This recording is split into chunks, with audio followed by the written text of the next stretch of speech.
بسم اللہ الرحمن الرحیم۔ السلام علیکم ورحمۃ اللہ وبرکاتہ۔ میں اپنے تمام معزز اپنے پیر بھائیوں، اپنے ہم سفر ساتھیوں، اپنے مریدوں، اپنے عقیدت مندوں اور اپنے تمام شاگردوں کو، اور جو لوگ میرے ساتھ اس روحانی سفر میں شامل ہیں، اور جو لوگ لشکر قریش کا ایک حصہ ہیں، اور بالخصوص وہ لوگ جو پہلے دن سے قدم بہ قدم میرے ساتھ چل رہے ہیں، اور وہ عام لوگ جو کسی بھی سلاسل سے، کسی بھی خانوادے سے تعلق رکھتے ہوں، میں ان تمام لوگوں کو اپنے خانوادے میں، اپنے سلسلے میں، اپنے یوٹیوب چینل پر اور اپنی ویب سائٹ www.drabdulwajidshazli.com پر خوش آمدید کہتا ہوں، اور امید کرتا ہوں کہ آپ تمام لوگ خیریت سے ہوں گے۔ سفینہ نجات المسائل، یعنی ایک ایسا سفینہ جو آپ کے مسائل جن میں آپ گرفتار ہیں، جن سے آپ پریشان ہیں،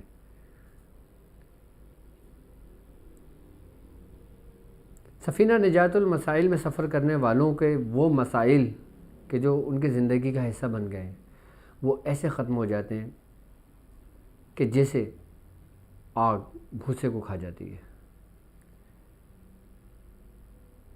آپ اگر جسمانی امراض میں مبتلا ہوں، آپ اگر روحانی امراض میں مبتلا ہوں، چاہے جادو کی کوئی بھی نوعیت ہو، شیاطین، شریر، جناتوں نے تنگ اور پریشان کیا ہو، یا حاسدین کی حسد کا شکار ہو گئے ہوں، یا نظر بد میں مبتلا ہوں، یا پھر ایسے مسائل میں جو میں سمجھتا ہوں کہ ہر گھر میں ہے، یعنی اولاد کی طرف سے اولاد کی پریشانیاں،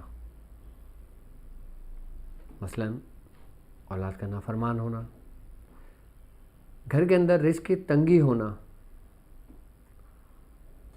اور رشتوں کے معاملات، رشتوں کے مسائل۔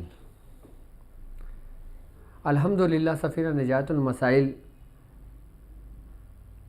کے جو رہبر ہیں، جو ہمارے رہبر ہیں، آج ہم اپنی ٹرانسمیشن کا آغاز انہی سے کریں گے، کیونکہ یقیناً ہم اپنا سفینہ نجات المسائل کے اندر ایک نہ ایک موضوع آپ کے لیے لے کر آتے ہیں کہ جس میں آپ کو سیکھنے کو بہت کچھ ملتا ہے، آپ کو معلومات ملتی ہے، اور باقاعدہ طور پہ عملیات کی اجازت ملتی ہے، اور ایک ایسا سفر شروع ہوتا ہے آپ کا جو آپ کو کامیابی کی طرف لے جاتا ہے۔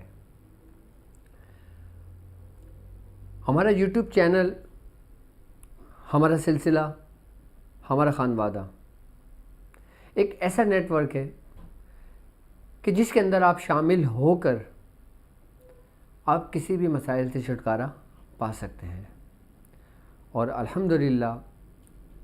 الحمدللہ یہ سفر، میں اگر اپنی ہی بات کرتا ہوں تو تقریباً 22 سے 23 سال سے اپنی منزل کی طرف گامزن ہے، اور جب تک میری آخری سانس ہے میں آپ لوگوں کے ساتھ شانہ بشانہ کھڑا ہوں اور چلتا رہوں گا۔ آج کا جو ہمارا ٹاپک ہے وہ ہے سلسلہ مداریہ اور میاں حضور۔ سلسلہ مداریہ کے کون سے ایسے عملیات ہیں جو بالخصوص ہمارے خانوادے میں اس کی اجازت آئی، وہ کون سے ایسے ذکر و اذکار ہیں، وہ کون سے ایسے اشغال ہیں کہ جو میاں حضور نے اپنے سینے میں محفوظ اور چھپا کر رکھے۔ آج ہم اس ٹاپک پہ بات کریں گے۔ یقیناً آج کا ٹاپک ہم نے اسی ہی لیے آپ لوگوں کے لیے پسند کیا ہے، کیونکہ آج کا جو مہینہ ہے، جس مہینے میں ہم چل رہے ہیں، اس مہینے میں حضرت سید بدیع الدین قطب المدار المعروف زندہ مدار، یہ آپ کا مہینہ ہے۔ آپ کا عرس بڑے شان و شان سے دنیا بھر میں منایا جاتا ہے، اور ابھی بھی ہندوستان کے شہر مکھن پور میں منایا جا رہا ہے، اور اسی کا اہتمام الحمدللہ کل ہماری مرکزی خانقاہ میں بھی ہوا۔ سب سے پہلے میں آپ کو سلسلہ مداریہ کے بارے میں آپ کو بتاؤں گا کہ اس میں ایسی خاص کیا برکتیں ہیں کہ اللہ تعالیٰ نے اس خانوادے کو ایک عروج عطا کیا اور تمام سلاسل کا ایک قطب المدار آپ کو، یعنی حضرت سید بدیع الدین قطب المدار کو بنا کر بھیجا۔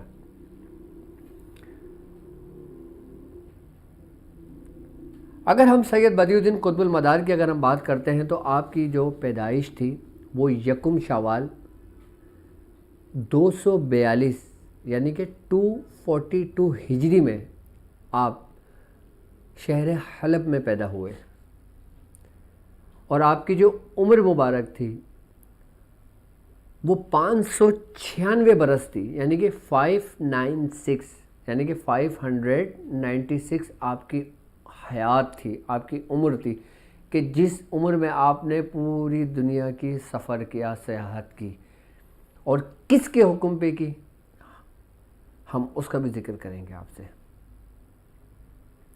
آپ کے جو والد محترم ہیں ان کا نام تھا حضرت سید قدوۃ الدین علی حلبی، اور آپ کی جو والدہ ماجدہ تھیں آپ کا نام تھا سیدہ فاطمہ ثانیہ عرف بی بی ہاجرہ۔ آپ کے جو سب سے پہلے استاد تھے کہ جنہوں نے آپ کو قرآن پاک پڑھایا، وہ بھی ایک بہت بڑے بزرگ حضرت سید شیخ حذیفہ مرشی رحمۃ اللہ علیہ ہیں۔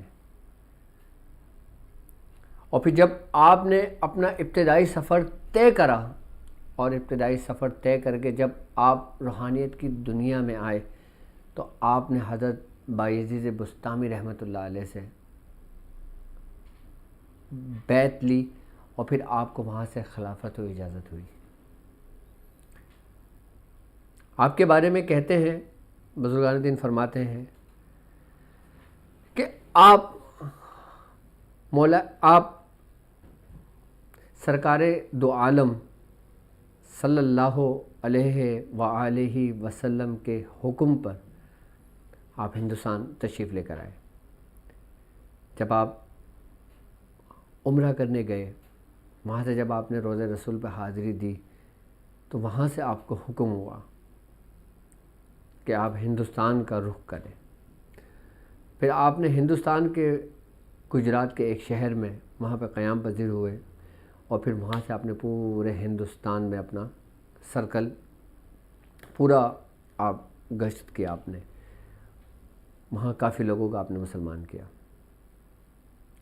یہ تھا آپ کا بایو ڈیٹا۔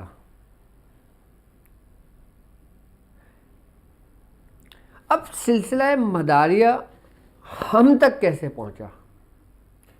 یقیناً میں اگر اپنے پیر و مرشد کی حیات مبارکہ کی اگر میں بات کرتا ہوں تو آپ کا روحانی سلسلہ، آپ کا سلوک کا سفر، آپ کا ابتدائی سفر، روحانیت کا سفر جو شروع ہوا وہ سلسلہ مداریہ سے شروع ہوا، یعنی ہمارے دادا میاں حضرت خواجہ منظور حسین شاہ صاحب رحمۃ اللہ علیہ۔ حضرت سیدنا خواجہ منظور حسین شاہ صاحب جو تھے، آپ کا جو لقب تھا محمود ہاشمی تھا۔ آپ مداریہ خانوادے کے ایک بڑے ستون ہیں آپ۔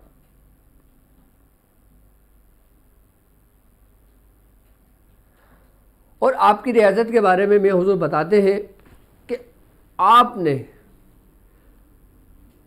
360 مرتبہ سورہ مزمل شریف 40 سال تک پڑھی ہے آپ نے، اور آپ کے بارے میں ہے کہ آپ نے 30 سال تک سورج نہیں دیکھا تھا۔ حضرت خواجہ منظور حسین شاہ صاحب کی جو ریاضت کا میں جو آپ کو مقام بتا رہا ہوں، آپ بیسیکلی انڈیا کے ایک شہر میوات سے آپ کا تعلق تھا، آپ میواتی تھے، آپ کھدر کا کرتا پہنا کرتے تھے، اور آپ کی ریاضت کا یہ مقام تھا کہ آپ نے 30 برس تک سورج کی روشنی نہیں دیکھی تھی۔ یعنی کہ آپ کے جو پیر و مرشد تھے جن کا نام تھا حضرت سیدنا سید مظفر حسین شاہ صاحب، یہ آپ کے پیر و مرشد تھے۔ اچھا، ان کا جو خانوادہ تھا نا، آپ بیسیکلی تھے شتاریہ خاندان، جو حضرت شیخ عبداللہ شاہ شتار سے چلا آ رہا ہے۔ میاں حضور کو سب سے پہلے جو خلافت و اجازت ہوئی تھی وہ مداریہ خانوادے کی ہوئی تھی۔ اچھا، مداریہ خانوادے کی ایک خاص بات ہے کہ اللہ رب العزت نے حضرت بدیع الدین قطب المدار کو آپ کے بارے میں کہ آپ زندہ اس دنیا سے گئے تھے، آپ کو زندہ مدار اسی لیے کہا جاتا ہے۔ اچھا، اس کی ایک خاص برکت تھی، وہ کیا تھی کہ حضرت بدیع الدین قطب المدار جو بزرگ تھے نا، آپ دعائے بشمک کے صاحب دعوات بزرگ تھے۔ آپ نے اپنی پوری زندگی میں دعائے بشمک بہت پڑھی تھی۔ اچھا، دعائے بشمک کیا ہے؟ یہ وہ دعا ہے جو دعائے بشمک اللہ تبارک و تعالیٰ نے حضرت عیسیٰ علیہ السلام کو تعلیم کی تھی۔ یعنی کہ یہ وہ دعا تھی جو حضرت عیسیٰ علیہ السلام پڑھا کرتے تھے۔ اس میں مختلف زبانوں کے الفاظ موجود ہیں جو ہمارے پاس الحمدللہ باقاعدہ سند اور اجازت کے ساتھ دعائے بشمک ہمارے پیر و مرشد نے ہمیں تعلیم کی۔ اچھا، دعائے بشمک کی ایک خاص بات ہے کہ جو صاحب دعوات ہوتے ہیں، اور اس دعا کی برکت ہے، اس دعا کی برکت سے حضرت عیسیٰ علیہ السلام بھی زندہ آسمانوں پر اٹھا لیے گئے تھے، اور آپ کے بعد سب سے بڑے عامل، سب سے بڑے صاحب دعوات حضرت بدیع الدین قطب المدار بزرگ گزرے، اور اس کے بعد پھر یہ سلسلہ صاحب دعوات کا جو دعائے بشمک کا تھا، پھر اس کو محفوظ اور پوشیدہ کر دیا گیا۔ پھر تمام خانوادے میں باقاعدہ طور پہ اس دعا کی صرف اجازت ہوتی ہے، لیکن میاں حضور بتاتے ہیں کہ جب وہ حضرت سیدنا خواجہ منظور حسین شاہ صاحب کی خدمت میں رہے، اور ان کے ساتھی ایسے لوگ تھے جو 30-40 سال ان کے ساتھ تھے، ان کی صحبت میں تھے، میاں حضور فرماتے ہیں کہ آپ نے ان ساتھیوں کو بھی دعائے بشمک کی اجازت نہیں دی تھی، کیونکہ دعائے بشمک کی اجازت بہت مشکل سے آتی ہے، کیونکہ جس صاحب بزرگ کو دعائے بشمک کی اجازت ہوتی ہے اس کو باقاعدہ طور پہ دربار قطب المداریت سے اس کی پرمیشن ہوتی ہے، اس کی اجازت ہوتی ہے۔ جس کو وہاں سے اجازت ہوتی ہے تو اس شخص کو دعائے بشمک نصیب ہوتی ہے، تو اس کو یاد ہوتی ہے دعائے بشمک، ورنہ دعائے بشمک یاد بھی نہیں ہوتی۔ تو میں حضور فرماتے ہیں کہ مجھے خواجہ منظور حسین شاہ صاحب سے سلسلہ مداریہ کے جن عملیات کی اجازت ہوئی تھی کہ جس پہ انہوں نے مجھ سے ریاضت کروائی تھی، اس میں سب سے سر فہرست جو عمل تھا نا، وہ سورہ مزمل شریف تھا۔ فرماتے ہیں کہ آپ خود بھی سورہ مزمل کے بہت بڑے عامل گزرے، صاحب دعوات گزرے، اور دعائے بشمک آپ کے باطن پہ اثر کرتی تھی، یعنی کہ آپ اس کو ظاہر نہیں کرتے تھے لوگوں پہ، آپ نے اس کو محفوظ و پوشیدہ کیا ہوا تھا، لوگوں کو پتہ بھی نہیں تھا۔ میں حضور فرماتے ہیں سورہ مزمل شریف کے بعد مجھے خواجہ منظور حسین شاہ صاحب سے دعائے بشمک کی اجازت ہوئی، اور پھر دعائے بشمک کے بعد مجھے مداریہ خاندان کے تکبیر عاشقان کے عمل کی اجازت ہوئی۔ اچھا، یہ وہ عمل ہے جو سمجھ لیں کہ مداریہ خاندان کے ستون ہیں۔ مداریہ خاندان کو اگر دیکھا جائے نا تو اس خانوادے کے اندر ریاضت بہت سخت ہے، مشقت بہت سخت ہے، محنت بہت سخت ہے۔ میاں حضور فرماتے ہیں کہ یہ وہ خانوادہ ہے، یہ وہ سلسلہ ہے کہ جس میں غلطی کی ذرہ برابر بھی کوئی گنجائش نہیں ہوتی. اور اس خانوادے کے اندر سلسلہ مداریہ کے اندر اتنے سخت آزمائش ہوتی ہے کہ میاں حضور فرماتے ہیں کہ میرے پیر میں ایک ہرے رنگ کی چپل ہوتی تھی تو ایک سفید رنگ کی چپل ہوتی تھی. اس حالت میں بھی ہمارے میاں حضور فرماتے ہیں کہ جو میرے پیر بھائی تھے وہ جب میاں حضور کہتے تھے کہ میاں طارق کیسی گزر رہی ہے تمہاری زندگی، تو میاں بولتے تھے بہت اچھی گزر رہی ہے، اللہ تبارک تعالیٰ کا شکر ہے. یہاں تک کہ اسی محفل میں بیٹھے ہوئے ہمارے چچا پیر کہا کرتے تھے میاں اس کے تو حالات ایسے ہیں کہ یہ آپ کے پاس نیو کراچی سے یہاں تک نصیر آباد تک پیدل آتا ہے. تو میاں دادا میاں کہنے لگے تمہیں کیا پریشانی ہے اگر وہ پیدل آتا ہے تو.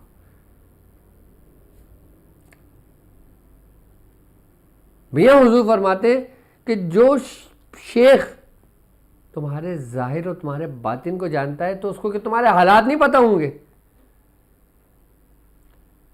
مالک جس حال میں رکھے شکر الحمدللہ. وہ ریاضت میاں حضور کی جو انہوں نے آج سے سن 79-80 میں یہ میاں حضور کا یہ سلسلہ شروع ہوا تھا مداریہ خانوادے کا. 78 یا 80 کے بٹوین خواجہ منظور حسین شاہ صاحب سے میاں حضور کی ملاقات ہوئی تھی. آپ کی صحبت یعنی کہ خواجہ منظور حسین شاہ صاحب کا انتہائی دور تھا اور میاں حضور کا ابتدائی دور تھا. بالکل اسی طریقے سے جس طرح حضرت بابا فرید مسعود گنج شکر رحمۃ اللہ علیہ کا انتہائی دور تھا اور حضرت سیدنا نظام الدین اولیاء محبوب الہی کا ابتدائی دور تھا. آپ کی صحبت بہت کم رہی ہے. بالکل اسی طرح جس طریقے سے شیخ شہاب الدین سہروردی رحمۃ اللہ علیہ آپ کا انتہائی دور تھا. حضرت شیخ بہاؤالدین ذکریہ ملتانی رحمۃ اللہ علیہ آپ کا ابتدائی دور تھا. بالکل اسی طریقے سے جیسے حضرت سیدنا شیخ عبد القادر جیلانی رضی اللہ تعالیٰ عنہ کا انتہائی دور تھا، حضرت خواجہ خواجگان خواجہ معین الدین چشتی رحمۃ اللہ علیہ کا ابتدائی دور تھا.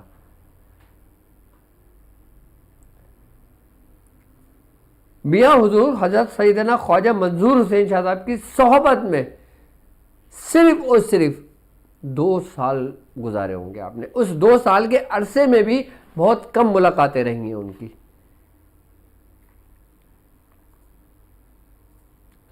لیکن ایسے صاحب کمال بزرگ کہ ایسے صاحب کمال بزرگ کہ جن کی نگاہوں سے انسان کی تقدیریں بدل جایا کرتی تھی، اور یہی وہ صاحب نگاہیں صاحب نظر صاحب توجہ بزرگ تھے کہ جنہوں نے میاں حضور کے اندر کے اس اندھیرے کو توڑا تھا کہ جس میں میاں حضور کہتے تھے کہ میں اس وقت کا اس راستے پر بادشاہ تھا.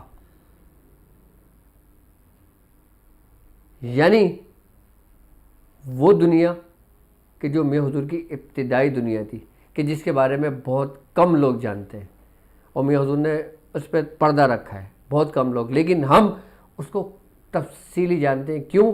کیونکہ وہ ایسی باتیں ہیں جو کیمرے کے سامنے بیٹھ کے کرنے کی نہیں ہوتی. کیونکہ میں نے وہ دور میاں حضور کے ساتھ گزارا، میں نے اپنا وہ بچپن کھیلنے کودنے کے دن اپنے اس رستے پہ گزارے، ان کی صحبت میں گزارے، کہ جو لوگ آج اس صحبت کے لیے ترستے ہیں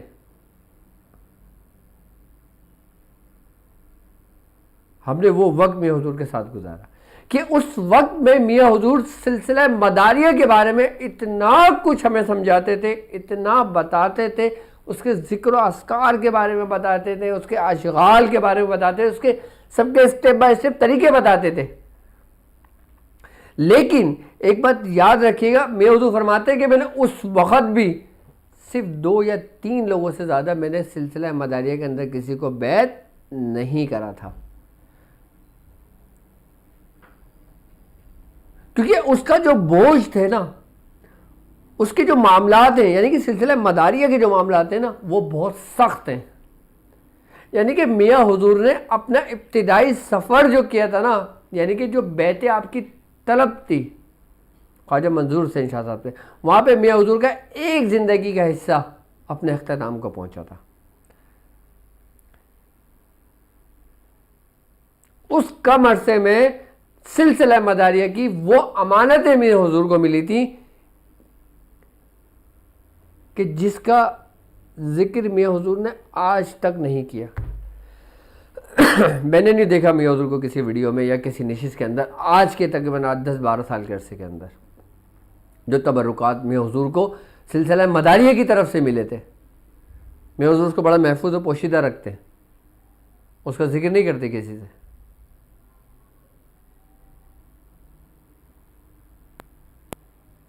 کیونکہ سلسلہ مداریہ کے اندر کہتے ہیں کہ جب کسی کو خلافت و اجازت دی جاتی ہے نا، سب سے پہلے اس کی تربیت ہوتی ہے، اس کے بعد اس کو شریعت، طریقت، حقیقت، معرفت، ویدانیت کے تمام رسوں سے گزارا جاتا ہے. اس کو اتنا تپایا جاتا ہے، اس کو اتنا پکایا جاتا ہے، اس کو اتنا کندن بنا دیا جاتا ہے، یعنی کہ ان سختیوں سے، ان آزمائشوں سے کہ وہ کندن بن کے نکلتا ہے.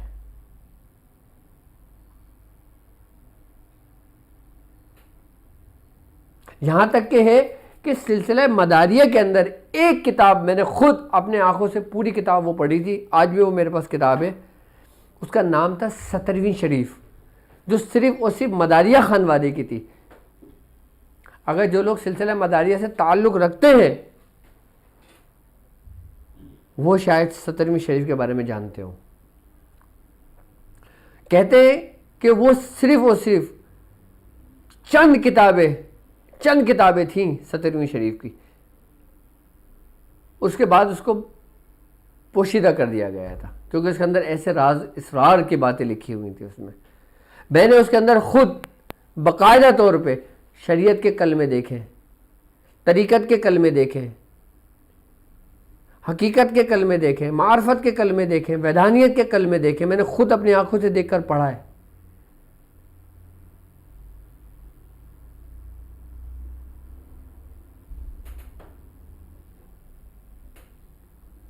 اس میں ہر ان سوالوں کے جوابات تھے کہ جب اس وقت جو مداری خاندان کے بزرگوں کی جو صحبتیں ہوتی تھی نا، ان صحبتوں کو باقاعدہ طور پر اس کتاب کی صورت تشکیل دے دی گئی تھی کہ جس کتاب کو پڑھنے کے لیے بھی اس کی اجازت لینی پڑتی تھی، وہ ایسی 17ویں شریف کتاب تھی.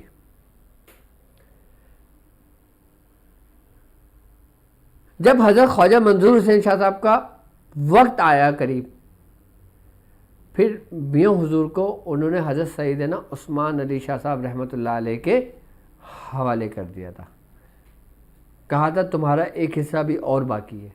پھر وہاں سے میاں حضور کا خاندان قادریہ کا سلسلہ شروع ہوا تھا.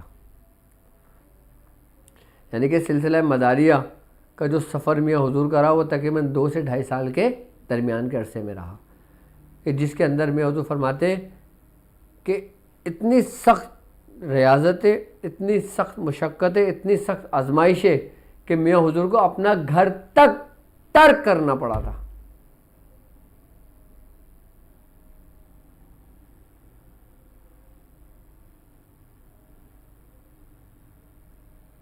مطلب اتنی سخت آزمائشیں تھیں، لیکن اس کی برکتیں بھی بڑے عروج اور اپنے کمال کو تھیں. مداریہ خانوادے کی اجازت میاں حضور اتنے آسانی سے نہیں دیتے. اچھا، مداریہ خاندان کے اندر محفل سما نہیں ہوتی، محفل سما نہیں سنتے تھے میاں حضور، بہت سخت تھے. جب میاں حضور حضرت خواجہ عثمان علی شاہ صاحب سے ملے، خواجہ عثمان علی شاہ صاحب آپ محفل سما سنتے تھے لیکن میاں حضور تب بھی نہیں سنتے تھے.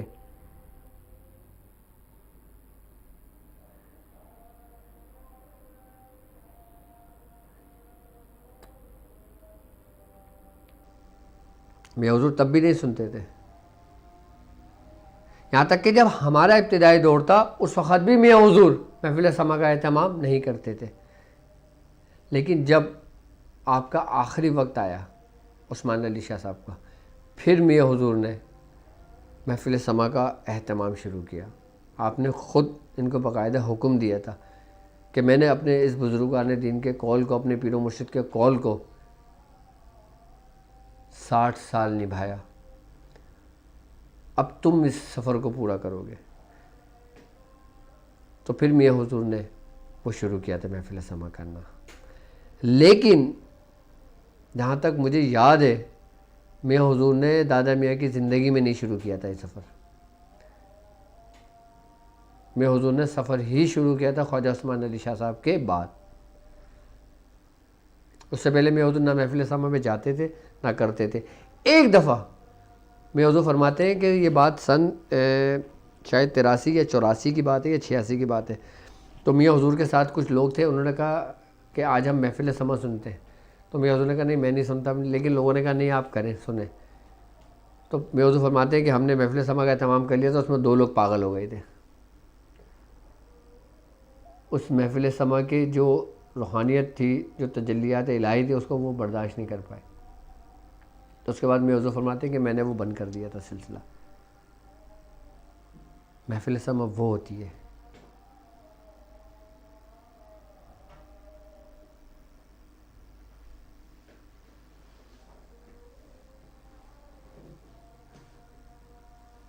اچھا، مداریہ خاندان کے اندر ایک بات ہے، مداریہ خاندان کے جتنے بھی بزرگان دین کی آپ سوانح حیات کو اٹھا کے دیکھیں، ان کی عمر بہت طویل ہے۔ یعنی کہ جو نسبتیں ملتی ہیں نا سلسلہ مداریہ اور قلندری کی، یعنی کہ قلندریہ جو سلسلہ ہے اور مداریہ سلسلے کی شاخ، قلندری سلسلے کی شاخ جب مداریہ کے اندر ملتی ہے، جب ایک سلسلہ جاری ہوتا ہے، اس میں جتنے بھی بزرگ گزرے نا ان کی عمر مبارک جو نا، کسی کی 100 سال، کسی کی 125 سال، کسی کی 90 سال، کسی کی 98 ایئرس، کسی کی 200 برس، کسی کی 250 برس، ایسی ایسی عمریں گزری ہیں۔ یہاں تک کہ خود حضرت بدیع الدین قطب المدار کی آپ کی عمر 596 برس گزری ہے۔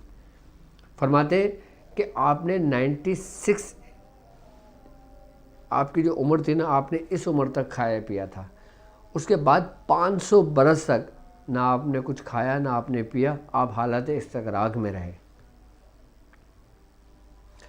اس کا بھی ایک بزرگان دین ایک واقعہ بیان کرتے ہیں، جس میں شاہ ولی اللہ محدث دہلوی رحمۃ اللہ علیہ نے بھی واقعہ نقل کیا ہے کہ آپ جب حالت جوز میں چلے گئے تھے تو آپ کیا دیکھتے ہیں کہ آپ دربار رسالت میں موجود ہیں اور سرکار دو عالم صلی اللہ علیہ وآلہ وسلم جلوہ افروز ہیں، اور آپ نے ایک تشت کے اوپر 7 کھجوریں رکھی ہوئی ہیں، اور آپ ایک ایک کھجور چباتے تھے، اور چبانے کے بعد حضرت بدیع الدین قطب المدار کے منہ مبارک میں ڈال دیا کرتے تھے۔ فرماتے ہیں کہ آپ کو 5 کھجوریں عطا کی گئی تھی، آپ نے سرکار دو عالم صلی اللہ علیہ وآلہ وسلم نے 5 کھجور مبارک اپنے منہ میں چبا کر اس کا لعاب دہن بنا کر آپ نے آپ کو ان کو دیا تھا۔ تو بزرگان فرماتے ہیں تو یہ وہی طعام ملکوتی تھا کہ جس کی برکت تھی کہ آپ کے کھانے کی، پینے کی، ہر چیز کی جو کیفیت تھی وہ سب کچھ ختم ہو گئی تھی، کیونکہ میاں حضور فرماتے ہیں طعام ملکوت کا ایک لقمہ 100 سال تک محیط ہوتا ہے، اس کا اثر اس کے اوپر رہتا ہے۔ تو آپ کے جو 5 کھجوریں جو عطا کی گئی تھی وہ 500 برس کے طعام ملکوتی تھا، جو آپ کی عمر 500 برس آپ کو عطا کی گئی تھی، باقاعدہ آپ کو ملی تھی دربار رسالت سے، ورنہ آپ کی جو حیات مبارکہ تھی وہ 96 تھی۔ لیکن کہتے ہیں کہ آپ نے ان 500 برس کے اندر کوئی لمحہ، کوئی وقت ایسا نہیں تھا کہ جس میں آپ ذکر میں نہ تھے، اور اس ذکر سے آپ کا یہ عالم ہو گیا تھا کہ آپ اپنے چہرے پہ نقاب ڈال کے رکھا کرتے تھے، یہاں تک کہ اگر نقاب اٹھتا تھا تو لوگ بے ہوش ہو جایا کرتے تھے اس نور کی شعاؤں سے۔ اور آپ کی یہ کیفیت تھی حضرت شاہ مدار کی کہ جب آپ استغراق کی حالت میں جایا کرتے تھے تو آپ کو سالوں ہو جایا کرتے تھے، آپ کو سالوں گزر جایا کرتے تھے۔ یوں تو آپ کے بہت خلفاء ہیں، لیکن سلاسل بھی آپ سے بہت نکلے, شاخیں بھی ان کی بہت ہوئی, لیکن جو 4 خانوادے آپ سے نکلے مداری خاندان کے, جس کو ہم کہتے ہیں طالبان, خادمان, عاشقان, طالبان, خادمان, اور ایک اور ہے, ان کا بھی میں آپ کو بتا دیتا ہوں, نام ابھی آ جائے گا ذہن میں. تو یہ 4 بزرگ تو ہے نا, خلفاء تو آپ کے بہت ہیں, لیکن ان 4 کو بڑا عروج نصیب ہوا کہ جس میں حضرت شیخ قاضی مطہر قلعہ شہر بزرگ گزرے, حضرت شیخ جمال الدین جانے من جمن جنتی بزرگ گزرے, حضرت شیخ محمود گل سوار گزرے, حضرت خواجہ سید ابو محمد ارغون بزرگ گزرے,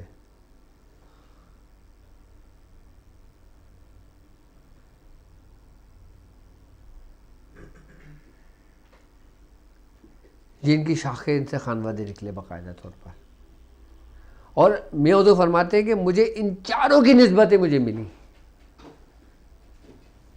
اور مجھے ان 4 خانوادے سے باقاعدہ طور پر فیض ہوا مداری خاندان کا. اور میاں حضور فرماتے ہیں کہ میری باطنی طور پر سب سے پہلی جو نسبت قائم ہوئی تھی, جن بزرگ سے فیض ہوا تھا نا, وہ حضرت سیدنا موسیٰ ہاشمی رحمۃ اللہ علیہ تھے.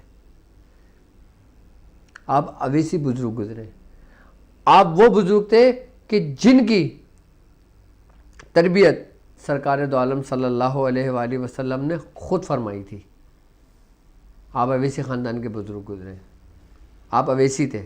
حضرت سیدنا خواجہ منصور حسین, خواجہ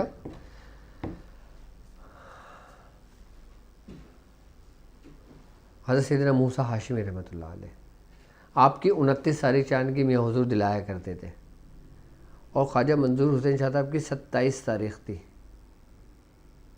چاند کی 27 تاریخ, اور چاند کی 17 تاریخ شاہ مدار کی تھی. تو آپ اپنے مسائل اور ان کے حل کے لیے ہمیں کال کر سکتے ہیں. لائیو اسکرین پر آپ کے نمبر ہیں, اور اس کے علاوہ آپ اگر کوئی سوالات ہو, اور ہاں اب جن لوگوں کے سفر روحانی شروع ہوا ہے, جو چاند کی 19 تاریخ سے جو اپنا سفر شروع کریں گے سورہ قریش کا, آج 19ویں شب لگ گئی ہے نا, آج بدھ کی 17 تھی, جمعرات 18, 19 لگ گئی ہے نا.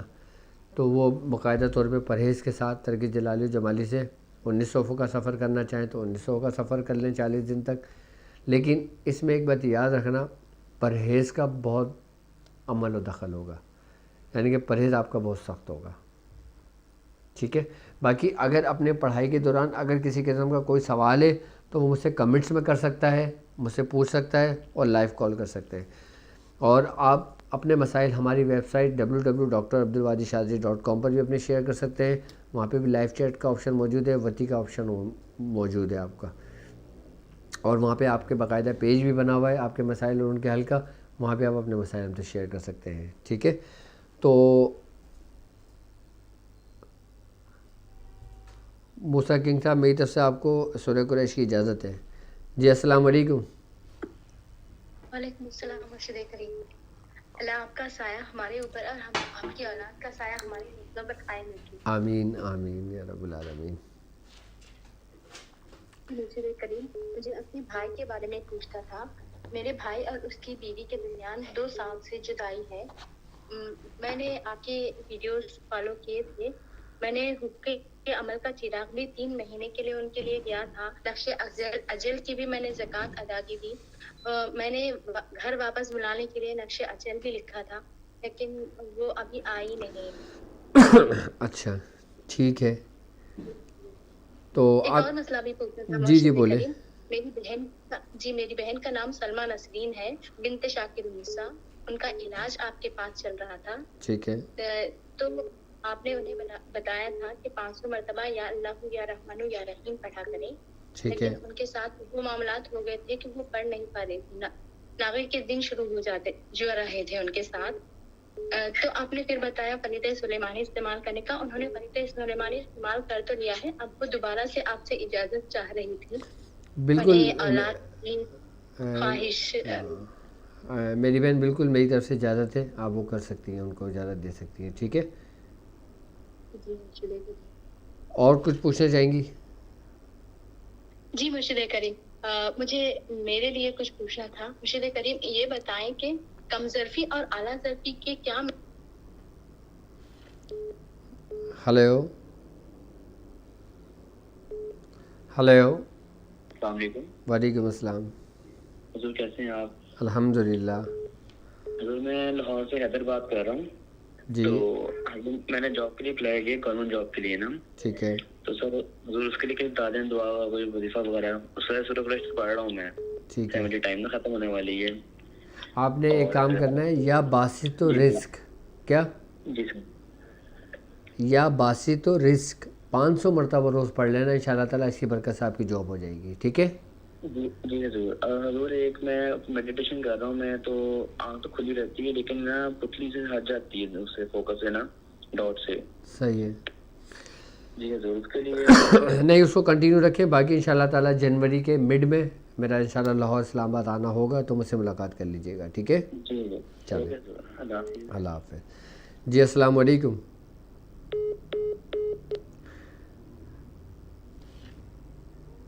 جی السلام علیکم. وعلیکم السلام. سر میں لاہور سے بات کر رہا ہوں. پہلے آپ سے بات کی تھی دادی کے سلسلے میں. وہ نا گر گئی تھی, وہ ایک جنازے میں گئی تھی, تو اس کے بعد سے جب آئی ہے نا, تو ان کی یہ ہے کہ حالت خراب ہو گئی تھی. کوئی نہ کوئی چیزیں نظر آنے لگ گئی, کچھ چیزیں پھینک پھینک کے مارنے لگ گئی. پھر آپ نے بتایا تھا کہ سورہ یاسین کا پانی دیں ان کو 7 دن تک نا, تو وہ ٹھیک ہو گئی تھی. ٹھیک ہے. تو لیکن اب پھر وہ اس طرح کی عادت ہو جاتی ہے, جب پانی پلاتے ہیں ٹھیک ہو جاتے ہیں, پھر اس طرح کی عادت ہو جاتی ہے. اچھا, آپ ایک کام کریں, تھوڑے دن پہلے گر گئی تھی وہ. ٹھیک ہے, آپ یہ بتائیں کہ فلیتہ سلیمانی کے بارے میں جانتے ہیں آپ؟ کس کے بارے میں؟ فلیتہ سلیمانی جو میں نے بتایا ہے, فلیتہ. نہیں, فلیتہ سلیمانی نہیں, اس کے بارے میں سننا تو نہیں. ٹھیک ہے, آپ میرے ہی چینل کے اوپر فلیتہ سلیمانی سرچ کریں گے, ویڈیو آ جائے گی. اس کے ڈسکرپشن میں نا ایک نشق ہوگا فلیتہ سلیمانی کا, آپ اس کو ڈاؤن لوڈ کر لیجئے گا. اس کے 21 پرنٹ آؤٹ نکال لیجئے گا, وہ والدہ کے جسم سے مل کے جلا دیجئے گا, انشاءاللہ تعالی والدہ ٹھیک ہو جائیں گے, ٹھیک ہے. ٹھیک ہے. چلیں, اپنا خیال رکھیں. جی السلام علیکم. ہلو. جی سر. ٹھیک ہے, ٹھیک ہے. چلیں. اور جی السلام علیکم. السلام علیکم. وعلیکم السلام. جی میری بہن کون اور کہاں سے بات کر رہی ہیں؟ جی میں کر رہی ہوں لاہور سے بات. جی میری بہن بولیے. جی وہ نا میں نے فلیتہ سلیمانی کی جو ہانڈی تھی نا آپ نے بتائی تھی وہ کی ہے, تو وہ اب میں نے کام کر لیا, تو چراغوں کا اور ہانڈی کا کیا کروں؟ اس کو آپ نے زمین کے اندر مٹی میں کہیں دبا دیں. اچھا دبا دوں. ٹھیک تو ہے. پچھلی دفعہ ہم نے سارا آپ کو فون کیا تھا, کام کے بارے میں بات کی تھی. تو جو ہے نا میرا میاں جو ہے نا وہ رنگ کا کام کرتا ہے, ٹھیک ہے, ٹھیکہ لیتا ہے, ٹھیک ہے. لیکن اس میں کچھ بچتا بچاتا نہیں ہے, اور پوری زندگی ہوگی اس کو کام کرتے ہوئے, اور نیت سے کام کرتا ہے. اچھا, اگر آپ لوگ چاہتے ہیں کہ رزق میں خیر و برکت ہو, جی جی ٹھیک ہے, تو آپ جی کوشش یہ کیا کریں کہ اچھا کچھ اسباب, کچھ اب آپ تھوڑا سا نا سمجھیں, ٹھیک ہے, میں آپ کو سمجھاتا ہوں. کچھ ایسے معاملات ہوتے ہیں کہ جس کو ہم نظر انداز کرتے ہیں, اور پھر وہی تنگ دستی کا سبب بنتی ہے, ٹھیک ہے. اب ضروری نہیں کہ اگر ہم کسی چیز میں محنت کر رہے ہیں تو وہ چیز ہم سے دور بھاگ رہی ہے, تو پھر وظائف کے ساتھ ساتھ اس معاملات پہ بھی نظر ثانی کرنی پڑتی ہے کہ جس کی وجہ سے وہ سبب پیدا ہو رہا ہوتا ہے. آپ نے دیکھا ہوگا کہ اگر میں آپ کو 30 سال 40 سال پیچھے لے کے جاتا ہوں, تو جو ہماری دادی یا نانی جو ہوا کرتی تھی وہ ہمیں بتایا کرتی تھی کہ کہتے ہیں کہ رات کے وقت جھاڑو نہیں لگانا چاہیے گھر میں, رات کے پہر گھر کے اندر جھاڑو نہیں دینا چاہیے. تو ہم جب ان سے پوچھتے تھے کہ ایسا کیوں ہے, تو وہ کہتے تھے کہ بس ہمیں ہمارے بڑے منع کرتے تھے، تو اس وقت معاملہ تو بڑا سخت ہوا کرتا ہے، یہاں تک کہ صرف اوپر سے کر دیا کرتے، لیکن پوری جھاڑو نہیں لگتی تھی، جھاڑو صرف صبح کے وقت لگتی تھی، صبح کے وقت یا سے پہر جو شام کے وقت ہوتا ہے اس میں لگایا کرتے تھے، رات کے وقت جھاڑو نہیں لگاتے تھے۔ اچھا ایک تو یہ، اور دوسری بات یہ کہ جس غسل خانے کے اندر کھڑے ہو کر پیشاب کیا جائے اس میں روزی میں تنگی پیدا ہوتی ہے، اور جہاں پیشاب کی چھینٹیں آتی ہوں، جہاں ناپاکی کا ڈر ہوتا ہو، گھر ناپاک ہوتا ہو، اس سے بھی رزق میں تنگی آتی ہے۔ اور دوسری بات، کچھ میں آپ کو حقیقت بتا رہا ہوں کہ جو لوگ بزرگان دین یعنی کہ اپنے بڑے بوڑھوں کی باتوں کو جو اگنور کرتے تھے نا، وہ یقیناً کسی نہ کسی مسائل کا شکار رہے، اور جو آج بھی میں ایسے لوگوں کو جانتا ہوں، بلکہ میں خود اپنے گھر کے اندر جو میرے بڑے بوڑھوں کی جو باتیں ہیں نا، اس ذہن میں پورے محفوظ ہے، باقاعدہ طور پر میں ہر بات پہ اس پر عمل کرتا ہوں۔ یہاں تک کہ کہتے تھے کہ اگر کنگھی ٹوٹی ہوئی ہو تو وہ بالوں میں نہیں کرنا چاہیے۔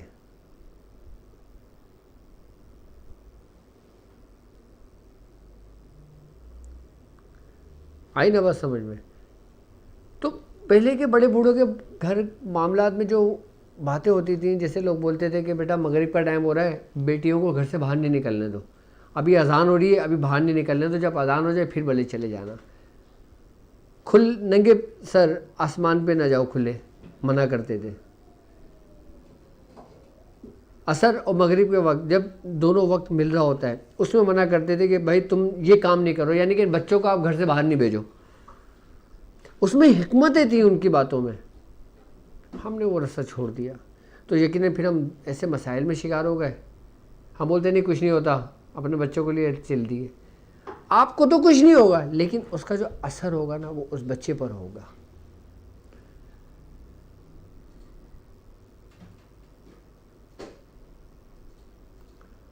اچھا کچھ باتیں ایسی ہوتی ہیں کہ جو ہم اس کو نوٹ نہیں کرتے ہیں، لیکن ہماری عادت میں شامل ہو جاتی ہیں، کچھ باتیں ایسی کہ جس سے ہم تھوڑا سا بیک کی طرف جانے لگتے ہیں، ہم اس کو اگنور کر دیتے ہیں۔ اگر آپ کے رزق میں تنگی ہو رہی ہے تو آپ سب سے پہلے اپنا تجزیہ کریں کہ آپ سے کہاں غلطی ہوئی ہے۔ کیا آپ کے گھر کوئی مہمان نہیں آ رہا؟ کیا آپ نے اپنے رزق میں اپنے ساتھ لوگوں کو شامل کیا ہوا یا نہیں کیا ہوا؟ کیا آپ کے گھر میں دسترخوان لگتا ہے یا نہیں لگتا؟ میں آپ کو ایک بات بتاؤں کہ جس گھر میں دسترخوان لگتا ہے نا، اس گھر میں کبھی رزق کی تنگی نہیں ہوتی۔ یہ اس دسترخوان کی برکت ہے کہ سرکار دو عالم صلی اللہ علیہ وآلہ وسلم کا فرمان ہے کہ جس گھر کے اندر دسترخوان لگتا ہے، لوگ بیٹھ کے کھانا کھاتے ہیں، اللہ تبارک تعالیٰ کی رحمت اور برکتیں اس دسترخوان پہ اترتی ہیں۔ تو اس دسترخوان پہ شیطان بھی آ کے بیٹھتے ہیں، اور اگر دسترخوان پہ بیٹھ کے بسم اللہ الرحمن الرحیم پڑھ لیا جاتا ہے تو شیطان اس دسترخوان سے دور ہو جاتا ہے، کیونکہ شیطان اس برکتوں کو ختم کرنے کے لیے دسترخوان پر آتا ہے۔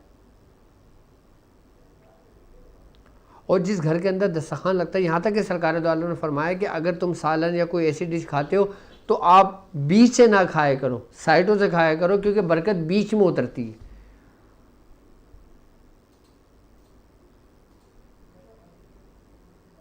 اور جس گھر کے اندر دسترخوان کا اہتمام کیا جاتا ہے، ایک دوسرے کا انتظار کیا جاتا ہے کہ فلاں بھائی آئے گا تو دسترخوان لگائیں گے، والد صاحب آئیں گے تو دسترخوان لگائیں گے، بہنیں آئیں گی تو دسترخوان لگے گا، فلاں چھوٹا بھائی اگر تھوڑا سا لیٹ ہو گیا وہ آ جائے پھر دسترخوان لگا دیتے۔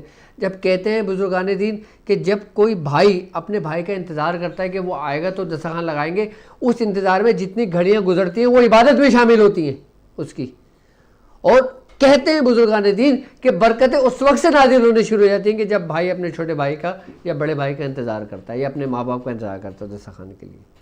اور یہاں تک بزرگان دین فرماتے ہیں کہ جس دسترخوان پہ کوئی شیر خواہ بچہ ہو، نابالغ بچہ ہو، چھوٹا بچہ ہو، دسترخوان پہ بیٹھا ہوا ہو، تو یہاں تک بزرگان دین فرماتے ہیں کہ اس کھانے کا اللہ تبارک و تعالیٰ حساب نہیں لے گا۔ جب ہم لوگ کمبائنڈ فیملی میں رہا کرتے تھے تو اس وقت تک جب تک میاں حضور مطلب سے فارغ ہو کے گھر پہ نہیں آتے تھے، کسی کو کھانا نہیں ملتا تھا، سب انتظار کرتے تھے کہ میاں حضور کھانے پہ آئیں گے، دسترخوان لگے گا تو کھانا کھائیں گے۔ اب میاں حضور کو 11 بج جائیں، 12 بج جائیں، 1 بج جائے، سب انتظار میں رہتے تھے، اور اس وقت کی برکتیں کمال کی برکتیں تھیں۔ بس جو بچے بڑے ہوئے, جگہ کم پڑی تو مجبوری ایک جگہ سے دوسری جگہ کوچ کرنا پڑا. اگر آپ لوگ چاہتے ہو کہ آپ کے گھر کے اندر برکتیں ہوں تو آپ ایک ٹیبل پر بیٹھ کے کھایا کرو, ایک دسترخوان پہ لگا کے کھایا کرو. یہاں تک کہ اگر آج کل تو ڈائننگ ٹیبل کا بڑا اہتمام چل گیا ہے, آپ ڈائننگ ٹیبل پہ ایک دسترخوان سے بچھا دیں. جب آپ دسترخوان بچھائیں گے اس پہ, اور کہتے ہیں کہ دسترخوان کا جو کلر ہونا چاہیے نا وہ سرخ رنگ کا ہونا چاہیے, یہ بھی ایک خاص بات ہے. بڑے بوڑھوں کی باتوں میں حکمت رہی ہے. میں یہ اپنے تجربات نہیں, اپنے بڑے بوڑھوں کے تجربات میں آپ سے شیئر کر رہا ہوں رزق و برکت کے لیے. یہ طریقہ اگر آپ کو کوئی نہیں بتائے گا, ہر بندہ عمل بتائے گا, وظیفے بتائے گا, یہ پڑھ لو یہ ہو جائے گا, یہ پڑھ لو یہ ہو جائے گا, یہ پڑھ لو یہ ہو جائے گا. لیکن جس کی وجہ سے وہ تنگی پیدا ہو رہی ہے وہ وجہ تو دور کرو, وہ سبب تو دور کرو آپ. پھر دیکھو گھر کے اندر کیسا کشادہ ہوتا ہے رزق.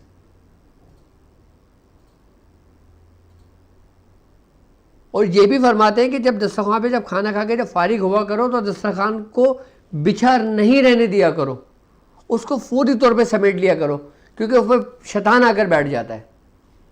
اور پھر اسی دسترخوان کو سمیٹ کر اس میں ہڈیاں ہوں, روٹی کے بورے ہوں, ٹکڑے ہوں, کچھ بھی ہوں, آپ ایک کیاری کے اندر ڈال دیں, اس نیت سے کہ آپ حشرات الارض جو ہیں, جو دوسرے جانور ہیں, ابھی ان کی غذا ہے. پھر جب چینٹیاں, کیڑے مکوڑے, جب ان کو وہ رزق ملے گا, پھر جب وہ ذکر, اچھا ایک بات یاد رکھنا, کائنات کی ہر چیز اللہ کا ذکر کرتی ہے, چاہے وہ کوئی سا بھی کیڑا ہو, کوئی سی بھی مخلوق ہو, سب اللہ کا ذکر کرتے ہیں. اور جب ان کو رزق کسی کے وسیلے سے ملتا ہے, پھر اس میں جب وہ دعا کرتے ہیں نا تو انسان کے رزق میں برکتیں ہوتی ہیں. اچھا, اپنے رزق میں شامل کرنے سے مراد یہ نہیں کہ اپنے احباب ہی کو شامل کریں, اپنے دوستوں کو شامل کریں, پڑوسیوں کو شامل کریں, رشتہ داروں کو شامل کریں. اپنے رزق میں شامل ہونے سے مراد یہ ہوتا ہے کہ آپ بے زبان کو بھی اپنے رزق میں شامل کریں, پرندوں کو بھی اپنے رزق میں شامل کریں, کیڑے مکوڑوں کو بھی اپنے رزق میں شامل کریں. رزق میں برکت کے لیے ایک خاص میں عمل تعلیم کر دیتا ہوں آج آپ کو. آپ نے ایک کام یہ کرنا ہے کہ 1 پاؤ سوجی لیں, 1 پاؤ چینی لیں. جو لوگ یہ کہتے ہیں نا کہ ہم پریشان ہیں, ہماری جاب نہیں ہے, رزق میں تنگی ہو رہی ہے, گھر کا خرچہ پورا نہیں ہوتا, گھر میں پریشانی ہے, مالی حالات بہت زیادہ ڈسٹرب ہیں, اب ہم کماتے تو اچھا ہے لیکن جب ہمارا مہینہ گزرتا ہے تو وہ پورا نہیں ہوتا. یہ ان کے لیے بہترین عمل ہے, اس میں خیر و برکت کے لیے. آپ چاہے ہر مہینے 1 دفعہ کر لیا کریں. 1 پاؤ آپ نے سوجی لینا ہے, 1 پاؤ چینی لینا ہے, ان دونوں کو ملا دینا ہے اور 41 مرتبہ سورہ فاتحہ پڑھنا ہے. 41 مرتبہ سورہ فاتحہ پڑھنا ہے بسم اللہ کے ساتھ. اس کے اوپر دم کر دینا ہے. دم کرنے کے بعد آپ نے اس کے 7 حصے کر دینا ہے. کتنے حصے؟ 7 حصے کر دینا ہے. ایک حصہ آپ نے اپنے اوپر سے 7 دفعہ اتار کے صبح کے وقت جب آپ آفس جاتے ہو تو کیاری میں ڈالتے ہوئے چلے جاؤ. آئی بات سمجھ میں؟ اپنی شاپ پہ جاتے ہو, اپنی دکان پہ جاتے ہو, اپنی نوکری پہ جاتے ہو تو باہر ڈالتے ہوئے کسی درخت کے سائے میں ڈال دو, یا گھر کے بعد جو کیاری ہوتی ہے, پودے ہوتے ہیں, اس میں ایک کونے پہ ڈال دو. 7 دن یہ عمل کر لیں, پورا مہینہ آپ کی جیب خالی نہیں ہوگی.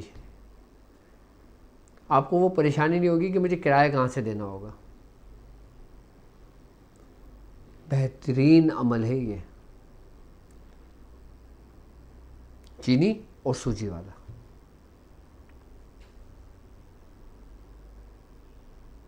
آپ یہ کر کے دیکھیں ذرا, پھر مجھے بتائیے گا انشاءاللہ.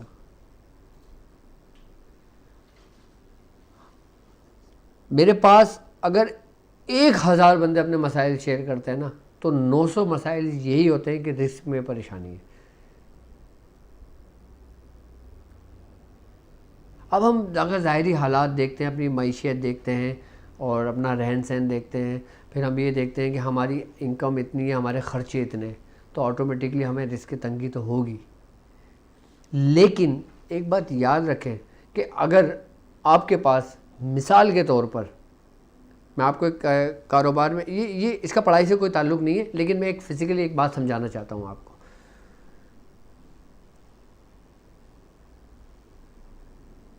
کہ آپ کے جو معاملات ہیں آپ اس میں سے کچھ حصہ الگ ایک جگہ ڈالتے رہیں. آپ جو اللہ کی راہ میں خرچ کرتے ہو وہ تو الگ ہے, لیکن ایک حصہ چاہے وہ 100 روپے کیوں نہ ہو, اچھا 100 روپے بھی نہ ہو نا تو سکہ ہی کیوں نہ ہو, یعنی کہ 1 روپے 5 روپے کا, کبھی بھی اپنی اس جگہ کو خالی نہیں رکھنا کہ جو آپ کی تجوری ہو, آپ کا پرس ہو, آپ کا والیٹ ہو, یا آپ کا ہینڈ بیگ ہو, یا گھر میں وہ جگہ جہاں پہ آپ پیسے رکھتے ہوں, جہاں پہ آپ سیلری رکھتے ہوں, اس جگہ کو کبھی بھی خالی نہیں چھوڑنا, چاہے اس میں 2-4 سکے کیوں نہ پڑے ہوں. یہ بھی حکمت ہے. اچھا میں جو آپ کو یہ باتیں سمجھا رہا ہوں نا, ان کا تعلق ہے طلسمات سے, یعنی کہ ایک ایسی دنیا سے, ایک ایسے طریقہ کار سے جو اب مخفوت ہوتے جا رہے ہیں, ختم ہوتے جا رہے ہیں. مطلب آج بھی میرے پرس کے اندر 2-4 سکے پڑے رہتے ہیں.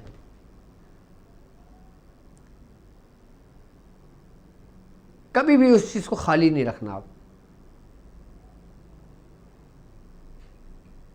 اور جو طریقہ کار میں نے آپ کو سمجھائیں آپ اس پہ عمل کرنا شروع کرو, دیکھو کیسے کشادگی آتی ہے. اور یہاں تک کہ مولا کائنات آپ فرماتے ہیں کہ اگر تم اپنے دیش میں تنگی دیکھو تو اللہ سے تجارت کر لو. ہاں بہترین عمل ہے.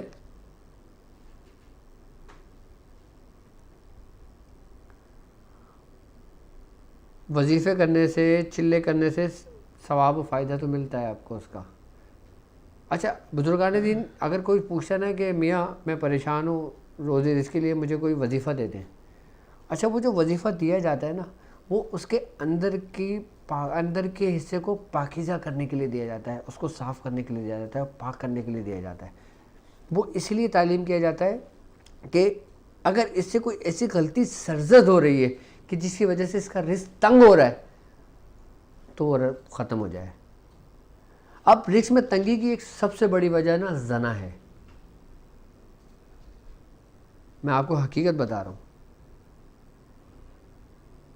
میں نے ایسے لوگوں کو برباد ہوتے ہوئے دیکھا ہے کہ جو کروڑ پتی تھے, جب وہ کسی غیر عورت کے چکر میں پڑے, جب وہ زنا کے چکر میں پڑے, جب وہ کسی دوسری لڑکیوں کے چکر میں پڑے, وہ روڈ پر آ گئے اور ایسے حالت میں آ گئے کہ ان کے پاس کھانے کو بھی پیسے نہیں تھے. ورنہ وہ شخص کہ جس کے اوپر کروڑوں روپے لوگوں کا قرضہ تھا.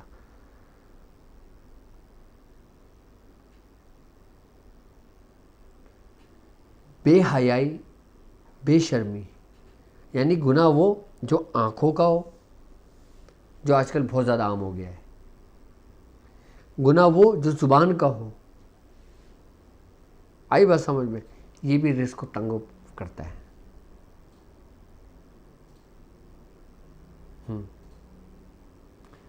اچھا یہ چھوٹی نہیں بلکہ یہ بہت بڑی بات ہے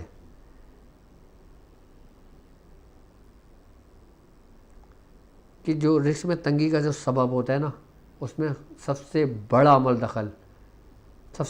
دخل یہی تمام باتیں جو میں نے آج آپ سے کہی ہیں.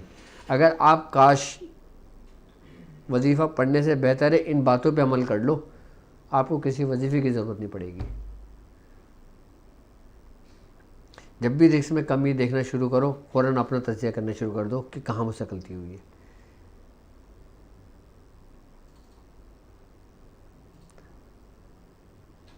وظیفہ پڑھنا ہے تو اپنے رب کے لیے پڑھو. وظیفہ پڑھنا ہے تو اپنے اندر کی پاکیزگی کے لیے پڑھو. وظیفہ پڑھنا ہے آپ کو تو بہتر انسان بننے کے لیے پڑھو. رزق تو تمہارے حصے کا ہے ہی ہے, تمہیں ملنا ہی ملنا ہے, وہ کہیں نہیں جاتا. لیکن سبب دیکھ لو کہ کہاں آپ پریشان ہو رہے ہو. گھر میں وہ کیا ایسی جگہ ہے. اچھا میں آپ کو ایک بات اور بتاؤں, آپ لوگ حیرت کریں گے. یہاں تک کہ کہتے ہیں کہ جو سرہانہ ہوتا ہے نا, آپ کا سرہانہ یا تو قبلے کی طرف ہونا چاہیے آپ کا سر, یا شمال کی جانب ہونا چاہیے. آپ کے پیر یا تو مشرق کی طرف ہونے چاہیے یا پھر جنوب کی طرف ہونے چاہیے. یعنی کہ اس سے مراد یہ ہوا کہ جس جانب آپ اپنا رک کر کے نماز پڑھتے ہو نا، آپ اس جانب پیر کر کے بھی نہ سو، اس سے بھی رزق میں تنگی ہوتی ہے. میں آپ کو حقیقت بتا رہا ہوں. میں آپ کو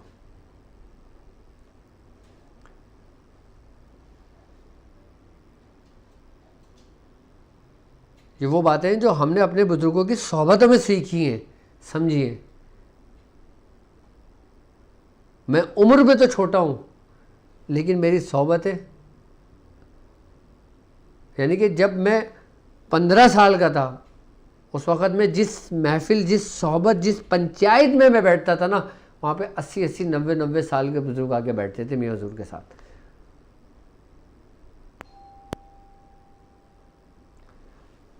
ابھی کی بات ہے، پرسوں کی بات ہے، میاں حضور کے ساتھ ہم بیٹھے ہوئے تھے تو ایک واقعہ میاں حضور نے سنایا. میں آپ سے بھی شیئر کرتا ہوں وہ واقعہ. خیر کال تو میں ابھی لے لوں گا آپ لوگوں کی.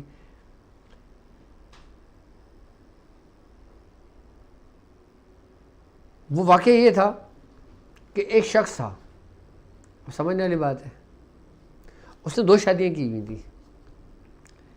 پہلی بیوی سے اس کا ایک بیٹا تھا، اس کی پہلی بیوی مر گئی تھی، اس نے دوسری شادی کر لی، اور دوسری بیوی سے اس کے بھی کچھ بچے ہوئے. اب جب وہ عمر میں چھوٹے ہی تھے سارے، تو شوہر کا آخری وقت آیا. شوہر نے دیکھا کہ یہ اس کی ماں تو ہے لیکن ہے ستیلی، کیونکہ اس کے حیات میں بھی کچھ معاملات ایسے ہوتے تھے کہ اپنے بچے کو ایک طریقے سے زیادہ توجہ کرنا، فوکس کرنا، خیال کرنا، اور ایک کو تھوڑا سا اگنور کرنا، خیال اس کا بھی کرنا. تو اس شوہر نے اپنی بیوی کو یہ نصیحت کی کہ میں تجھے کچھ نصیحت کر رہا ہوں، تو یاد رکھیو، یہ جو میرا بیٹا ہے نا، جو پہلی بیوی سے، بس 3 چیزوں سے اس کو دور رکھیو. اس نے کہا کیا؟ اس نے کہا اس کو پیٹ بھر کر دودھ نہیں پلائیو، دوسری اس کو پیٹ بھر کے کھانا نہ دیجیو، اور تیسری کہ اس کو کسی پنچایت میں نہ جانے دیجیو، اس کو کسی پنچایت میں نہ جانے دیجیو. اس نے کہا اچھا. خیر وہ وصیت اس نے سنی، اس کا انتقال ہو گیا. اب جب وہ انتقال ہو گیا اس کا، اب وہ بچہ بھی اسی کے زیر کفالت آ گیا اس کے بچوں کے ساتھ. اس نے بولا کہ میری زندگی میں تو اس سے بڑی چاہا کرتے تھے، بڑی محبت رکھتے تھے، بڑا خیال رکھتے تھے، یقیناً یہ 3 باتیں جو مجھے بتا کر گئے نا، یہ اس میں اس کی بہتری ہوگی. وہ خوب دودھ بھر کے اس کو پلاتی تھی، اس کو رات کو دودھ ملتا تھا خوب، اور خوب اس کو پیٹ بھر کے کھانا کھلاتی تھی کہ جس سے اس کی صحت بنتی تھی، اور خوب اس کو بھیجتی تھی جاؤ پنچایتوں میں جا کے بیٹھو. وہ پنچایتوں میں جا کے بیٹھتا تھا جہاں پہ 80 90 بوڑھے سال کے بیٹھتے تھے. پہلے آپ کو پتا ہوگا ایک وہ لگتا تھا جرگا ٹائپ کا کہ جب لوگ بیٹھا کرتے تھے تو وہ وہاں بیٹھا کرتا تھا، وہاں خدمت کیا کرتا تھا لوگوں کی، وہاں سے اس کی پہچان ایک شناخت بنتی گئی. اب جو جب اس کی جوانی کا وقت آیا، جب اس کی کھلائی پلائی ہوئی تو اس کی صحت بھی تھی، اور دودھ پینے کی وجہ سے اس کے چہرے پہ گالے لال بھی تھے، سکھ بھی تھا، ہیلدی ہو گیا، اور لوگ اس کو پہچاننے لگے پنچایت کی وجہ سے، یعنی کہ جو جرگا لگتا تھا. اب جب اس کے دوسرے بچے تھے ان میں یہ خاصیت نہیں تھی، ان کو وہ اپنے ساتھ چپٹا کے سینے سے رکھتی تھی، اپنے گھر سے باہر بھی نکلنے نہیں دیتی تھی، سارے کام اس سے کرواتی تھی، اس کی پہچان بن گئی، اس کی شناخت بن گئی. اب ہوا یہ اس کے بچوں نے کہا کہ ماں جب ہم جاتے ہیں باہر تو سب سے زیادہ اسی کی واہ واہ ہوتی ہے، ہماری نہیں ہوتی، ہمیں لوگ نہیں پہچانتے، اسی کو پہچانتے، کہ اس نے اپنی جائیدادیں بھی بنا لی، اسے یہ بھی کر لیا، اسے سب کچھ کر لیا، ہمیں کوئی نہیں پہچانتا، اس کو سب پہچانتے. سمجھنا یہ واقعہ، اس میں بڑی حکمت ہے. تو ماں نے بولا اچھا ابھی اس کا میں حل کرتی ہوں. اس نے کہا کیا؟ اس نے کہا ٹھیک ہے بس. اب وہ بیٹا رات کو آیا، اس نے کھانا کھایا تو ماں نے رونا پیٹنا شروع کر دیا. اس نے بولا ماں تو کیوں روتی ہے؟ اس نے کہا ہائے تیرے پیٹ میں سانپ چلا گیا، کھانے میں سانپ تھا، سانپ چلا گیا، ہائے اب میرا بیٹا مر جائے گا، ہائے اب اس کے ساتھ ایسا ہو جائے گا. تو اس نے بولا ہاں واقعی ماں تو نے دیکھا تھا؟ کہنا ہاں میں نے دیکھا، آدھا حصہ یہاں پڑا ہوا تھا، آدھا حصہ تیرے پیٹ میں تھا. اب وہ وہم میں آ گیا, اب وہ اس میں آ گیا کہ میرے پیٹ میں سانپ چلا گیا. اب وہ اس شیشو پن میں کمزور ہونے لگا, پنچایت میں جانا چھوڑ دیا. اب جب پنچایت میں جانا چھوڑا, اب وہ جو اس کے بچے تھے اس نے بولا واہ ماں, سب بچے باہر نکل گئے, لیکن اب ان کی کوئی پہچان نہیں تھی. اب لوگوں نے اسی کے گھروں میں, اسی کی جائیداد پہ لوگوں نے قبضہ کرنا شروع کرا, ان کی پہچان ختم ہوئی. تو ماں, بچے آئے روتے پیٹتے, بچوں نے کہا ماں یہ کیا ہو گیا, یہ تو سب الٹا ہی ہو گیا. وہاں پنچایت میں تو ہمیں لوگوں نے نکال دیا.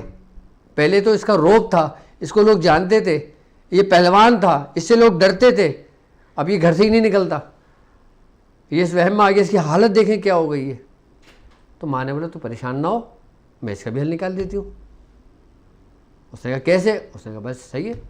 جب وہ صبح ہوئی, وہ واش روم گیا, جب باہر آیا تو ماں پیچھے سے گئی, اس نے سانپ کا آدھا مار کے ڈال دیا.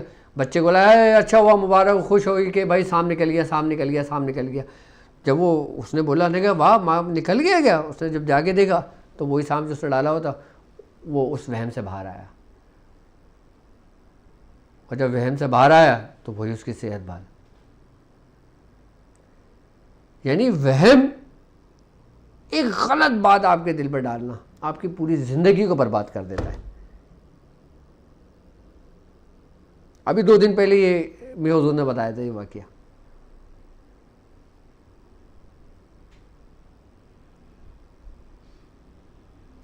یعنی کہ آپ چاہتے ہو کہ آپ اپنے بچوں کی اچھی تعلیم و تربیت کرو.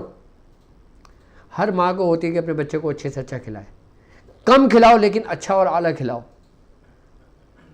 کم کھلاؤ, اچھا اور اعلیٰ کھلاؤ, لیکن کوشش یہ کرو کہ اپنے بچوں کو ایسی صحبتوں میں بھیجو جو بزرگوں یعنی کہ بڑے بوڑھوں کی صحبتیں ہوں, اچھی صحبتیں ہوں. جو بچہ اپنے عمر کے بچوں کے ساتھ کھیلتا ہے اس کا دماغ معاف ہو جاتا ہے, اس کے دماغ میں شرارتی پن آ جاتا ہے, بچپنا رہتا ہے. لیکن جو بچہ اپنی عمر سے بڑے لوگوں کی صحبت میں بیٹھتا ہے, اب یہ ہمارے میاں حضور, جب ہمارا بچپن تھا نا تو میاں حضور ہمیں اپنی صحبت میں رکھتے تھے, کاروبار کی باتیں کرتے تھے, روحانیت کی باتیں کرتے تھے, کام کی باتیں کرتے تھے, دادا کی باتیں کرتے تھے, ہمارے واقعات بتاتے تھے ہمارے بڑے بوڑھوں کے. تو ہمارا ذہن ویسے کشادہ ہوتا چلا گیا. روحانیت کی باتیں ہوتی تھیں, سلاسل کی باتیں ہوتی تھیں, تربیت ہو رہی ہوتی تھی ہماری. تربیت یہی نہیں کہ تمہیں گود میں بٹھا کے فٹر پلا کے تربیت ہو رہی ہے, نہیں, تربیت اس چیز کا نام نہیں ہے, تربیت صحبت کا نام ہے. یعنی کہ جو تمہیں صحابہ کرام کے واقعات بتاتے تھے میاں حضور, سرکار دو عالم کے واقعات بتاتے تھے, انبیاء کرام کے واقعات بتاتے تھے, حکایتیں سناتے تھے, اس سے پتہ کیا ہوتا ہے, اس سے بچے کا ذہن کھلتا ہے. آج کل کے دور میں کیا ہوتا ہے, چھوٹا سا موبائل بچے کو دیا, چل بھائی کونے بیٹھیا, میاں بیوی دونوں کاروبار کی باتیں کر رہے ہیں. آپ اپنے کاروبار میں اپنے بچوں کو شامل رکھو, آپ ابھی سے ان لوگوں کے مائنڈ بناؤ, پھر دیکھو ایک بزنس مین بنیں گے آپ کے بچے. آپ ان سے اچھی تعلیم کی باتیں کرو, آپ ان کو اپنا وقت دو. آج کے دور میں ماں باپ اپنے بچوں کو وقت نہیں دیتے اور پھر بولتے نافرمان ہیں. اب وہ وظیفہ پڑھیں گے تو وظیفہ کیا اس پہ اثر کرے گا؟ اب بولتے ہیں ڈاکٹر صاحب آپ نے وظیفہ بتایا تھا, ہم نے نافرمان کے لیے پڑھا, نہیں ہوا. اور بھائی وظیفے زیادہ تمہیں تمہاری توجہ کی ضرورت ہے اس کو. اچھا ایک بات یاد رکھنا, بچے کی جو عمر ہوتی ہے نا, جو تربیت کی عمر ہوتی ہے, وہ 7 سال سے شروع ہوتی ہے اور 15 سال تک. یعنی کہ 7 سال سے 15 سال کی عمر ایسی ہوتی ہے کہ آپ اس کی جیسی تربیت کرو گے اس کا اثر اس کے آخری سانس تک اس کے اوپر رہے گا. یعنی کہ پہلی عمر سے لے کے 7 سال کی عمر تک تم اس کے غلام بن کے رہو. یعنی اس سے محبت کرو, اس کی ہر خواہش کو پوری کرو. کتنی عمر تک؟ 7 سال کی عمر تک. 7 سال کے بعد 7 سال سے لے کے 15 سال کی عمر تک اس کے ساتھ ایسا رویہ اختیار کرو جیسے مالک غلام کے ساتھ رکھتا ہے. اس سے ہر کام کرواؤ, اس کو اپنے ساتھ لے کے جاؤ, اس سے باتیں کرو, کاروبار کی باتیں کرو, روحانیت کی باتیں کرو, دین کی باتیں کرو. یعنی کہ 1 سال سے لے کے 7 سال تک ایسا سفر کرو جیسے تم غلام وہ آقا. اور 7 سال کے 14 سال 15 سال کی عمر تک ایسا سلوک کرو اپنی اولادوں کے ساتھ جیسے تم آقا اور وہ غلام. اور پھر 15 سال کے بعد آخری سانس تک اس 15 سال کا جو عرصہ ہوگا نا وہ زندگی بھر نہیں نکلتا. ایک بات یاد رکھنا, وہ ماں باپ جو اپنی اولادیں ہوتی ہیں ان کی 2-4 سال کے ہوئے ہینڈ اوور کر دیا میٹ کے, پھر ان بچوں میں ماں باپ کے لیے وہ محبت نہیں رہتی. میں آپ کو حقیقت بات بتا رہا ہوں آپ کو. اگر آپ نے اپنے بچوں کی اچھی پرورش کرنا ہے نا تو اچھا کھلانے پلانے کے ساتھ ساتھ جو نا ان کو آپ کسی نہ کسی ایسی ایکٹیویٹی میں رکھو کہ جسے کاروبار کی باتیں کرو, دین کی باتیں کرو, ہر قسم کی باتیں کرو. خیر یہ باتیں تو ایسی باتیں ہیں کہ جو کبھی بھی ختم نہیں ہوں گی. تو آپ اب مسائل جن کے رہ گئے, اب مسائل تو بہت مختصر سی ہوتے ہیں. اصل میں سفینہ نجات المسائل جو ٹرانسمیشن کرنے کا جو ہمارا مقصد ہے نا وہ آپ کے مسائل اور ان کا حل ہے. ٹھیک ہے, کیونکہ اب ظاہر سی بات ہے اتنے کم وقت کے اندر میں سب کے مسائل نہیں لے سکتا. تو آپ ٹرانسمیشن ختم ہونے کے بعد ہماری ویب سائٹ پر آپ لوگوں کے تمام مسائل میرے پاس آ جاتے ہیں, میرے پاس پہنچ جاتے ہیں, میں ان کا حل و جوابات دے دیتا ہوں. تو میں کوشش کرتا ہوں کہ زیادہ سے زیادہ ہماری گفتگو رہے, کیونکہ جو کچھ آپ کو سیکھنے سے ملے گا نا, جو آپ کو صحبت سے ملے گا نا, میں سمجھتا ہوں کہ میں جو بات کرتا ہوں نا وہ تمام لوگوں کے لیے, مطلب 90% لوگوں کے لیے وہ ضروری ہوتا ہے. یعنی کہ میں آپ لوگوں سے ایسی گفتگو رکھتا ہوں, ایسے ٹاپک رکھتا ہوں, اس طریقے سے سمجھاتا ہوں کہ اگر 50 لوگوں نے مجھے ابھی کال کر رہی ہوتی ہے نا تو تقریباً 40 کو اس کا جواب مل چکا ہوتا ہے. اور باقی جو رہ جاتے ہیں وہ میری ویب سائٹ پر مجھ سے میری بات کر لیتے ہیں. باقی ہمارا نمبر ہے, اس نمبر پہ ہم سے بات کر لیتے ہیں وہ. تو آپ جن کے مسائل ہوں وہ ہم سے ہماری ویب سائٹ www.drabdulwajidshazli.com یعنی کہ شاذلی اسلامک سینٹر.com پر اس میں بھی کر سکتے ہیں. باقی اور جتنے بھی ہمارے پلیٹ فارم ہیں, جتنی بھی ہماری ڈاکٹر عبدالواجد شاذلی کے نام سے ہیں, آپ کسی بھی نیٹ ورک سے ہم سے کانٹیکٹ کر سکتے ہیں. تو اب انشاءاللہ اچھا ہاں حکمت کے نور کے مجھ سے لوگ پوچھ رہے ہیں, تو انشاءاللہ حکمت کے نور کی جو کلاسز شروع ہوں گی نا وہ جنوری سے شروع کریں گے, اور ڈیٹ میں اناؤنس کر دوں گا کہ کس ڈیٹ سے ہماری کلاسز شروع ہوں گی حکمت کے نور کی. اور ٹھیک ہے, اب مجھے اجازت دیجیے اس بات پہ کہ آپ اپنا بہت خیال رکھیں گے. السلام علیکم ورحمۃ اللہ وبرکاتہ.